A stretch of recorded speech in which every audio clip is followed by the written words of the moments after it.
More about all of this with me now. I'm joined on the set by our Doug Herbert. Doug, Kellyanne Conway's surprise resignation is just one of many setbacks that Donald Trump has had in recent days, and this comes at that particularly tough time of the Republican National Convention starting tonight. Yeah, look, the hits keep on coming, but the big question is, do they have any impact? Because Donald Trump has proven not even resilient and not even Teflon. A lot of things that would have doomed or sunk any particular one event which could have doomed or sunk a presidency in so-called ordinary times or in more ordinary America have really barely dented this presidency and this president.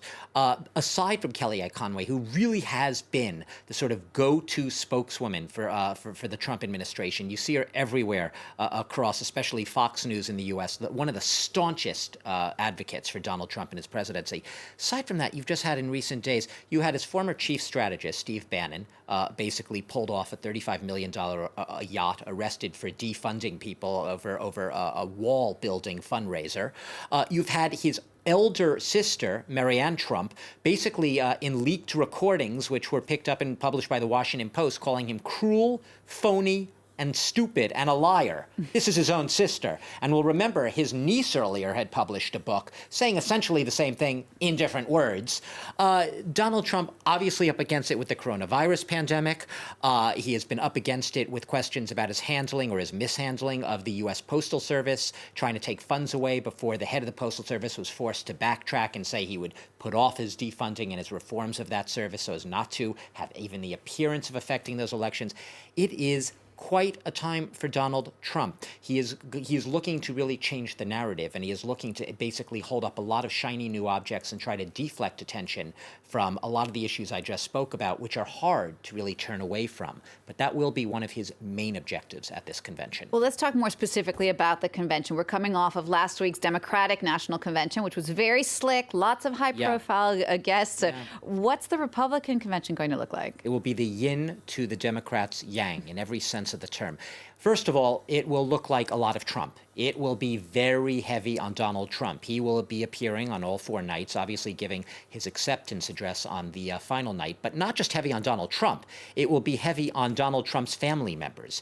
There will be at least one representative of the Trump family every single night of this convention, Monday, Tuesday, Wednesday, Thursday, beginning with Donald Trump Jr. on this opening night, Monday. It will end with Ivanka, his daughter, introducing him on Thursday for his acceptance speech. Sandwich in between there, you'll have Melania Trump. You'll have a lot of his staunchest conservative allies. Notably absent from this convention will be any living former GOP president. George W. Bush clearly will not be there. You will not have, obviously, Mitt Romney, who was a 2012 unsuccessful presidential nominee for the party. So it will also be noticeable for who is not there. No big marquee names from the Republican Party, at least, who have served as president or in similar positions.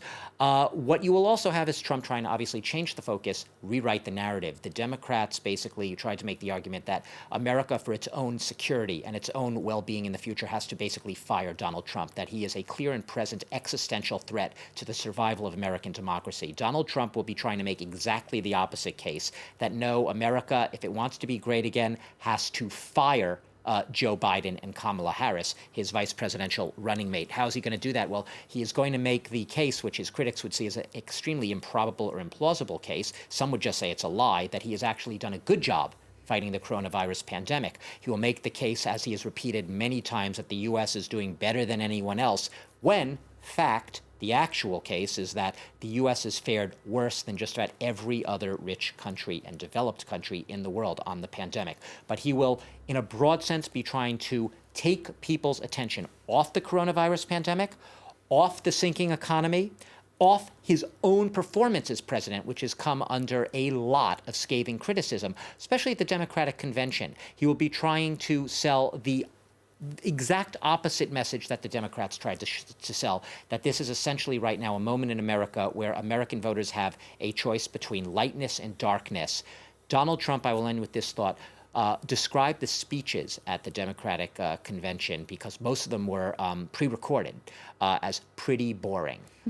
He was looking for some more excitement. What Donald Trump will be trying to do, this convention will be much more live. Yes, there'll be mask wearing. Yes, there'll be social distancing. But Donald Trump himself will be live on the South Lawn of the White House making a speech. You'll have delegates in a roll call also wearing masks and announcing that their states are going to nominate Donald Trump. It's going to look and feel different than the Democratic convention, right down to the fact that it's going to have a lot more focus on Donald Trump himself and a lot more live events and live material.